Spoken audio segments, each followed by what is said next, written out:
fíjate bien, solo de pensar que tiene que hacer 3 informes, que tiene que entrevistar a 3 personas, que tiene que entregar 3 documentos y que tiene que ir a una cita acá, una cita acá y una cita allá. Solo de pensarlo ya se sobreestimuló, se agobia tanto que dice, ¡qué horror! Ya se me fue el tiempo, porque además pierden mucho tiempo pensando y procesando todo esto.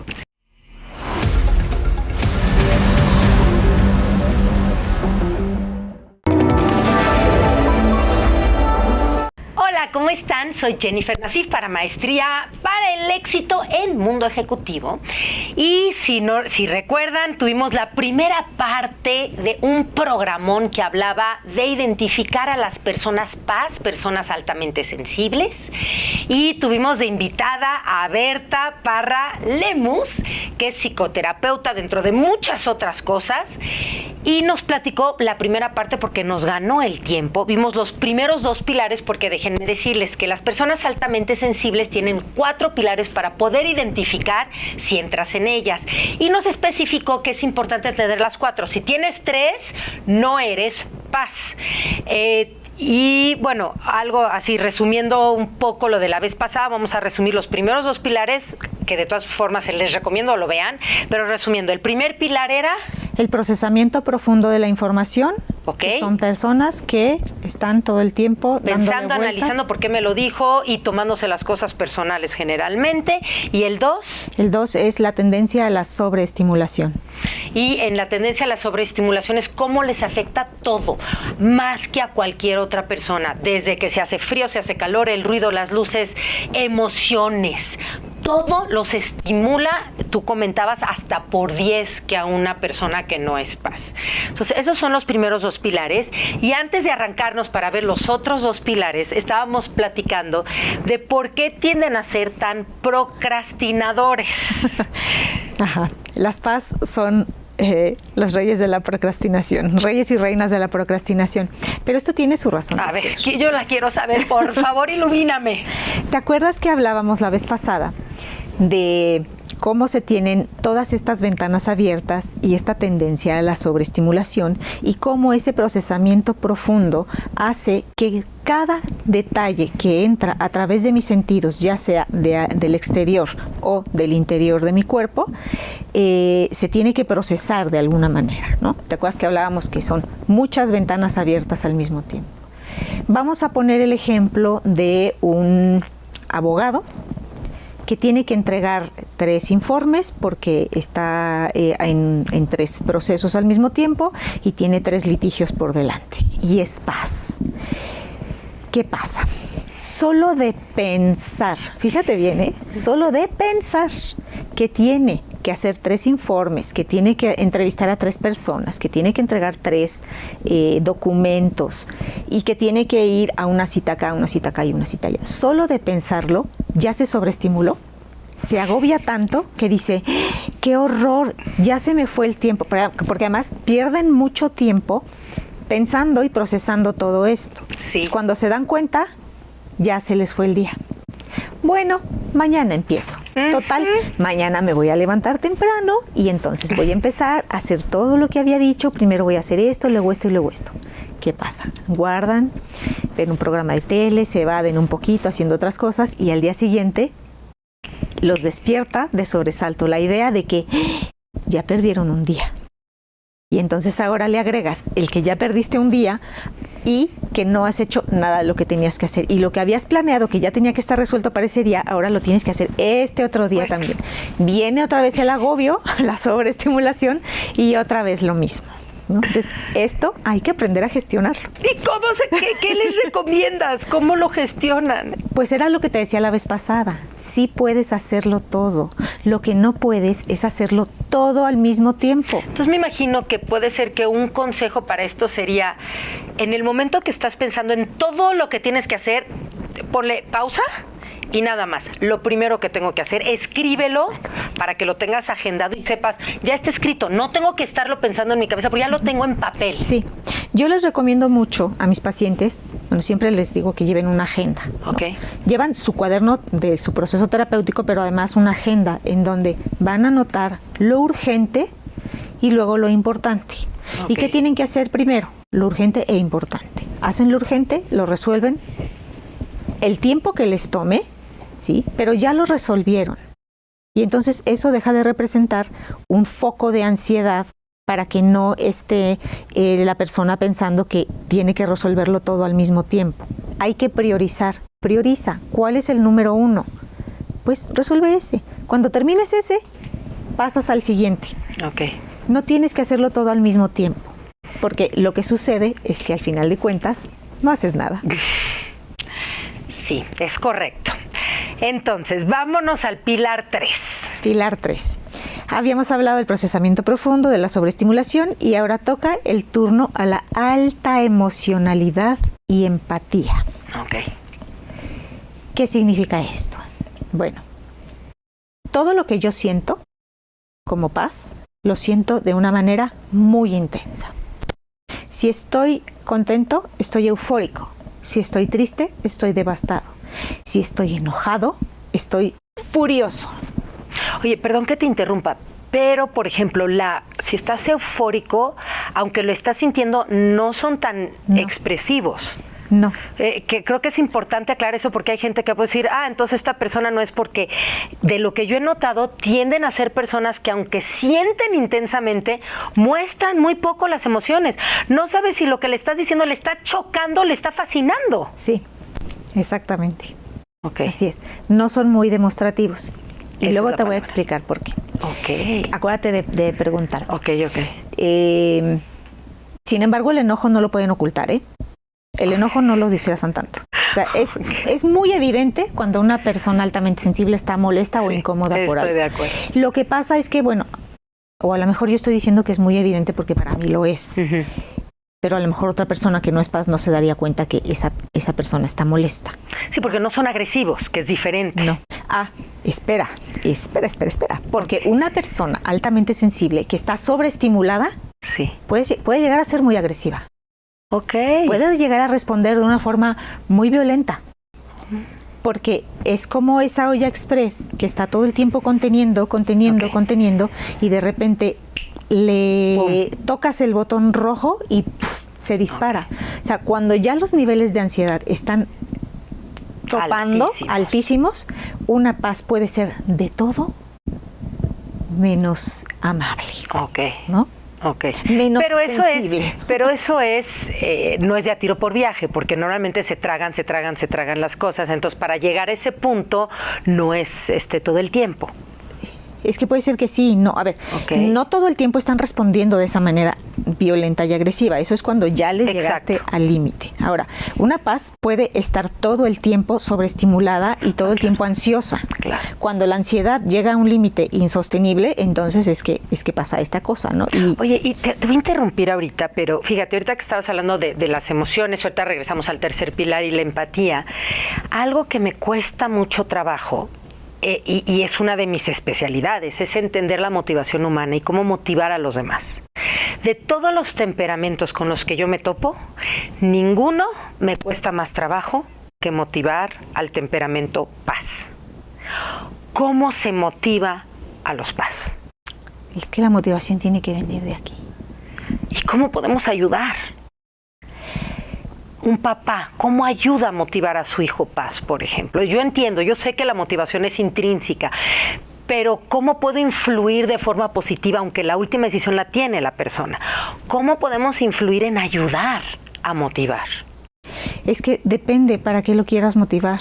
Porque si esa motivación viene más de ti que de esa niña altamente sensible, de ese niño altamente sensible, es muy poco probable que respondan. Tiene que venir de ellos. Okay. Y aquí a lo mejor lo que hay que investigar es si esa desmotivación que sienten está ligada o está empezando a conectarse con algún tipo de neurosis o alguna patología, ¿no? Okay. Porque esto puede ser que esté sucediendo. Acuérdate que la alta sensibilidad es muy frecuente que caiga en 3 situaciones: ansiedad, depresión y codependencia. Porque todo el tiempo están haciendo cosas para quedar bien, para que los vean, para darle gusto a los demás. Y buscar aprobación. Exacto. ¿Por qué? Porque no toleran a nivel emocional el sentirse rechazados por otras personas. Y defraudar a la gente que sí, quiere. Sí, eso es terrible. El otro día estaba hablando con una paciente y me decía, es que hice algo terrible, Berta, algo terrible, es imperdonable, nunca me voy a poder perdonar. Y yo, a ver, fulanita, no es para tanto, vamos a ponerlo en perspectiva, entiendo cómo te sientes, pero me dice, es que no puedo, o sea, no puedo. Y el castigo que se autoimponen es espantoso. Ok. Bueno, entonces regresemos al tercer pilar y ya acabando los 4 con mis preguntas porque tengo muchas, pero entonces estabas diciendo, en el tercer pilar era las emociones y la empatía. Sí, estaba diciendo, todas las emociones que yo siento, las siento de forma muy intensa, ¿no? Y aquí fue donde empezamos a hablar del enojo, de la alegría, de la euforia, de lo poco demostrativos que podemos llegar a ser las personas altamente sensibles cuando recibimos una sorpresa, por ejemplo, ¿no? Pero no solo sienten lo de ellos, sienten lo del otro. Entonces pueden llegar y decirte, ¿por qué estás tan triste? ¿Hoy lloraste? ¿Qué te pasó? ¿Discutiste, verdad? Fíjate, ahorita que dices eso, yo siempre he dicho que mi Valentinita, que es Paz, tiene el mejor radar para identificar a la gente. Que, o sea, yo me acuerdo de chiquita, ya sabes, que te llevas con la mamá y quieres que se lleve con la hija, ¿no? Porque, pues, claro, porque la hija ya oye, echas mira, el chale y ya exacto, llévate con fulanita. No me gusta esa niña. Pero mi vida, no me gusta. Y todas las niñas que me decían eso, tarde o temprano, o tenían problemas, o eran niñas, no. O sea, tiene una capacidad de identificar a la gente que me impresiona. Sí. Así son. Y fíjate que esto lo estás conectando con esa atención a sutilezas, que es el cuarto pilar. Sí. ¿Sí? Son personas que llegan a un lugar y dicen, aquí alguien discutió. Aquí en este lugar se corta el aire con cuchillo. O sea, hasta la energía siente. Claro. Okay.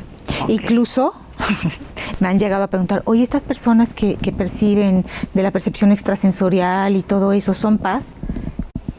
Aquí me reservo mi derecho de opinar porque científicamente no está comprobado, pero hay muchas personas que tienen este tipo de sensibilidad y son paz. Claro. Entonces, si sienten todo, o sea, si te cambiaste el peinado del lugar, si ahí había la revista con esta chica haciéndole así, pero la vez pasada había esta, lo identifican, si cambiaste el sillón rojo por el amarillo, todo se dan cuenta. Entonces, imagínate el nivel de sobreestimulación en el que pueden estar viviendo estas personas, porque es esa atención a sutilezas, más tus emociones, más mis emociones, más lo que estoy pensando, más lo que tengo que resolver. Es vivir con la cortisola todo lo que da. Y como papás, ¿qué cosas son palomitas como papás hacia hijos paz y qué cosas son taches hacia los hijos paz? Híjole, no traigo una lista, pero palomita, pues la crianza respetuosa de la que tanto se habla últimamente, ¿no? Infórmate. O sea, si eres papá de un niño que es muy llorón, que desde que estaba en la cuna no se quedaba, que le roza el pañal, por ejemplo, ¿no? Que le cuesta trabajo conciliar el sueño. Todas estas características que se van viendo, es posible que sea un niño altamente sensible y entonces no hay que censurarlo. Pero aquí corremos el riesgo de pasarnos del otro lado, ¿no? De ser sobreprotectores, permisivos en exceso, no, es que lo tengo que respetar, entonces sí, porque que haga pobre lo que es muy quiera. sensible, no lo vaya a lastimar. Exacto, que ni el aire le dé, ¿no? Porque entonces lo que vas a hacer es no un niño altamente sensible, sino un niño hipersensible que no pueda estar. Y que no se exige nada, y al sentir que tú no esperas mucho de él, pues peor el del mismo. Pero qué línea tan delgada y tan difícil. Sí, es muy, muy complicado, ¿eh? Y áreas en especial donde por sus características pueden brillar más. En el arte. Ok. Todo lo que tenga que ver con arte, ahí. Además, él solito te va a ir llevando de la mano, él o ella, pues, ¿no? O sea, yo he notado que generalmente son buenísimos desde manualidades, o sea, pero desde chicos. Sí. Tú les pones a hacer manualidades y tienen además unas aptitudes y un talento impresionante, como dices, muy auditivos, muy sensibles, claro, a los estímulos, pero por ejemplo, tú tienes a todos los temperamentos enfrente y das un grito, el temperamento pasa, automáticamente le cae una lágrima. O sea, hay una sensibilidad. Y comentabas algo importante que me gustaría también mencionar, porque lo que decíamos la vez pasada es 50-50 en hombres y mujeres, ¿no? Sí. Y no tiene nada que ver con la orientación sexual, aunque muchas veces se asocia por esa sensibilidad a decir, entonces es un niño gay. No tiene nada que ver, es una cuestión de sensibilidad, no de orientación sexual. Sí. Pero vivimos en una sociedad donde una niña que llora, pues se vale. Pero un niño que llora, se le bulea, se le burla. ¿Cómo se ayuda a manejar esas situaciones? Mira, aquí, cuando pasa esto, la verdad es que yo suelo trabajar con los niños, pero después de haber trabajado con los papás. Siempre hay que trabajar con los papás primero, porque los niños viven con sus papás. Entonces yo lo puedo ver aquí, terapearlo, lavarle la cabeza, decirle... Sí, pero si llega a su casa y le vuelven a dar... si llega a su casa y le dan un zape porque lloró, o porque se le hizo el ojito Remy, o porque pintó una mariposa, ¿no? Y esto es súper importante, sobre todo con papás. Fíjate, cuando yo doy el curso de temperamentos a papás, siempre, nunca falla el papá de temperamento dominante, que es un temperamento, digamos, más acelerado, menos paciente, fuerte, confrontativo, y siempre levanta la mano. ¿Cómo le hago para que mi hijo paciente sea menos paciente? Cuando realmente la respuesta obviamente ahí es ¿cómo le haces tú para entender a tu hijo que es de ese temperamento? Para que tú seas un poco más paciente. Y buscar la forma de entenderlo y trabajar con esa situación, no presionando y no siendo tan iracundo, ¿no? Pero sí es algo que...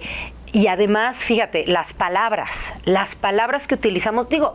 Nunca es bonito decir eres un tonto, a nadie le gusta, pero te digo, hay ciertos temperamentos, hasta un social, por ejemplo, de temperamento, le dices tonto y hasta se ríe de, ay, tonto, jaja.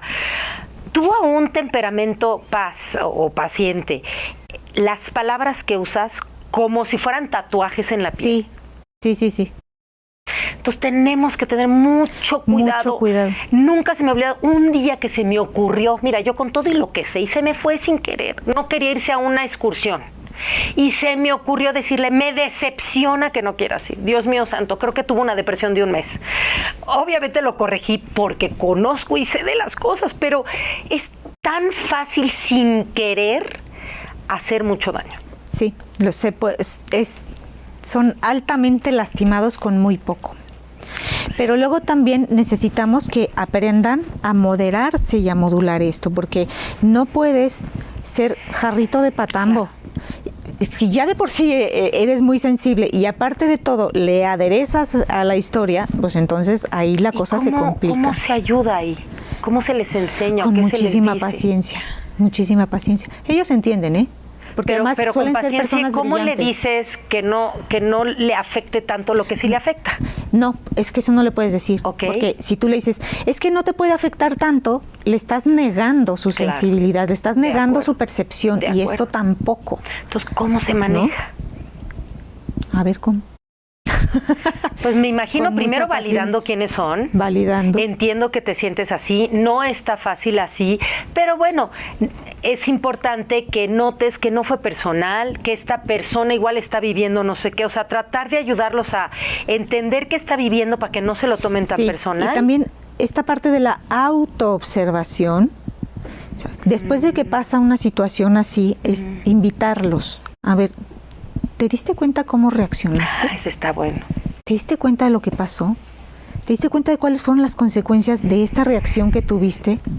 ¿Te parece que fue apropiado o estuvo un poquito fuera de proporción? Entonces, hacerles muchas preguntas de lo que están viviendo sin juicio, sin está bien o mal, sino nada más hacer preguntas para traer a conciencia lo que vivieron. Así es. Y hacerles entender, bueno, además no te lo van a entender a la primera, ¿eh? Okay. O sea, les va a costar un proceso, un periodo de tiempo, entender que el mundo es así y que no pueden ir por la vida llorando amargamente porque esto no van a funcionar. Yo me acuerdo alguna vez que en el taller que daba, les comentaba, ¿no? Porque ¿qué haces cuando tu hijo hombre, si es paz, pues obviamente el chico va a llorar. Si le hacen cosas va a llorar. Y normalmente, ¿qué hacen los papás? ¡Ay, cómo lloras! ¡Ay, pareces niña! Y siempre insultar, ¿no? Entonces, generalmente, ahí lo que yo les comentaba, y tú dime si voy bien, mi Berta, o qué se debe hacer, lo tomas a un lado y le dices, mi vida, qué padre que seas una persona que siente las cosas tan intenso. Esa es una gran cualidad que tristemente este mundo no entiende. Y entiendo que si necesitas llorar, pero como la gente es cruel a veces, si puedes, trata, ve al baño, donde nadie te esté viendo, porque la gente no sabe manejar la sensibilidad tan preciosa que tienes tú. Entonces, porque pues decirle no lo hagas, pues no puede no hacerlo. Entonces, ¿cómo hacerlo sin que se burlen de ti, validando lo que están viviendo, pero que no, porque si no a los pobres se los van a acabar en la escuela? Sí, fíjate, tengo un paciente que fue súper buleado en la escuela por ser tan sensible, claro, ¿no? Y ahorita tiene síndrome de estrés postraumático. Ay, pobre. Y tengo otro que tiene trastorno de ansiedad generalizada por lo mismo. Entonces, siempre hay que respetar lo que te está diciendo, pero también intentar que vaya aumentando sus niveles de tolerancia. Irse a llorar al baño está bien, o sea, todo esto está muy bien, pero sí es importante trabajar en, a ver, vamos a ponerlo en perspectiva. Esto no es personal, no es contra ti. O sea, tú no eres el centro y eje del universo como para que la gente venga nada más a fastidiarte a ti.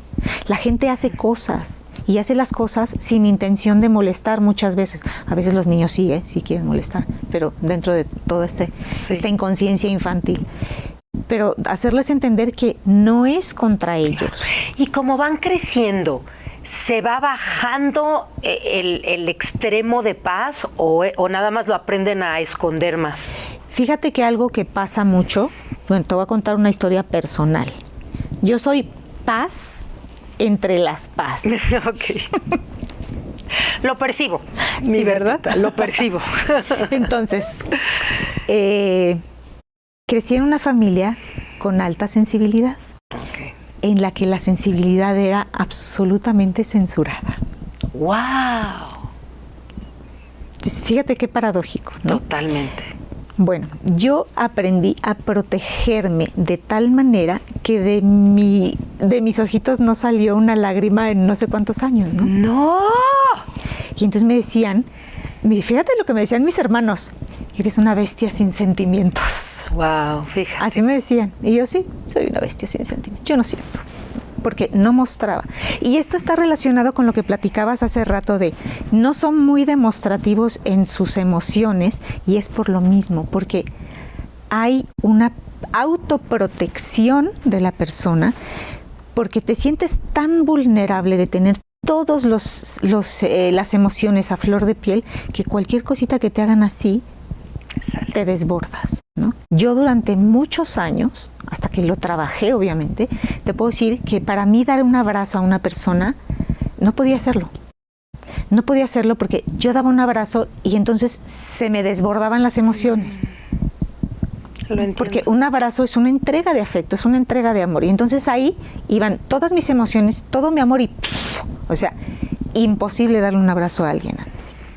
Qué interesante y qué fuerte. Fíjate, la única vez que yo viví algo parecido fue cuando me estaba divorciando, que yo solita como que paralicé mis emociones porque al no sentir, pues aguantaba más casada. No estás sintiendo, claro. Entonces puedes seguir en el matrimonio. Estás blindada. Exacto. Y hasta ya después me di cuenta que por eso no me gustaba ni ir a ver películas muy emocionales, porque me hacían tocar mi parte emotiva que yo tenía perfectamente calculada, sedada y controlada. Pero vivir así toda tu vida, qué fuerte está eso. Entonces, cuando y para la salud. Claro, eso es algo muy importante, ¿eh? O sea, acuérdate que los niveles de ansiedad, las personas altamente sensibles tienden, ya se nos está acabando el tiempo, ¿verdad? Tienden a vivir entre ansiedad, depresión y codependencia, pero todo esto te mantiene los niveles de cortisol a tope. ¿Qué hace el cortisol? Te enferma. Claro. Vivir con el cortisol a tope te hace que el cuerpo se enferme. Híjole, bueno, te verás. Me ha parecido, espero que a ustedes les ha servido, a mí me ha servido enormemente, me parece algo interesantísimo, poco tocado, poco comentado y altamente impactante. Ya no nos dio tiempo mucho a hablarlo también en el mundo laboral, ¿no? Porque pues en niños, aunque pobres, viven buleo, pero todavía se permite esa sensibilidad, pero en adultos, en el mundo laboral, donde es esa competencia y donde el hombre que muestra sensibilidad casi va para atrás, pues es algo importante traer a conciencia. Sí. Vas a tener que regresar para que sigamos No, pues ya cuando quieras. tocando ese tema. Me Y mira, encanta. les voy a recomendar un libro muy padre de Dan Pink. No sé si lo has leído y se llama Why Right Brain Will Rule the World o algo así, de por qué el cerebro Porque el hemisferio izquierdo. derecho, el hemisferio derecho va a mandar el mundo. Eso sí, claro. Y él explicaba que se me hace algo bien padre, digo, para apoyar a los PAS, Sí. que todo lo del cerebro izquierdo, que es el cerebro práctico, numérico, es automatizado. Se puede automatizar. Las computadoras ya pueden hacer todas las aptitudes o la mayoría de la gente que tiene ese cerebro izquierdo práctico, fuerte, numérico, etcétera, o el que se predomina como masculino, aunque no lo es, como bien especificamos. Pero las aptitudes femeninas o sensibles, esas hoy por hoy, seguramente algún día el robot va a poder sentir como los humanos, pero todavía le cuelga. creo. Todavía le cuelga. Entonces, hoy por hoy, esas sensibilidades que son más difíciles de reproducir tecnológicamente hablando, son muy valiosas. Sí. Entonces, PAS, valoren a sus PAS en su equipo de trabajo y a su familia. ¿Y qué ibas a decir, Berta? No, es que me iba a tardar 40 minutos porque finalmente las PAS son personas hemisferiales derechas, ¿no? Que son toda la parte creativa, sensible, fantasiosa, imaginativa, bla, bla, bla, bla, bla. Pero además se habla mucho de cómo, ahorita que mencionas este libro de por qué el hemisferio derecho va a dominar el mundo, es que es precisamente eso. En las primeras 10 páginas te vas a encontrar, te está poniendo muy nerviosa. Te vas a encontrar las primeras Te vas a encontrar las primeras 10 páginas del libro de Elaine Aron, cómo ella explica que las PAS son las que ayudan a que el ser humano siga existiendo. No, mira, y rápido, ya sé que se nos acabó el tiempo, pero fíjate, antes de tener a mi Vale, a mi hija, yo actuaba los temperamentos. Y cuando actuaba el temperamento del paciente, la verdad lo actuaba horrible. O sea, para mí era así como el loser, el de tranquilo, paciente, así.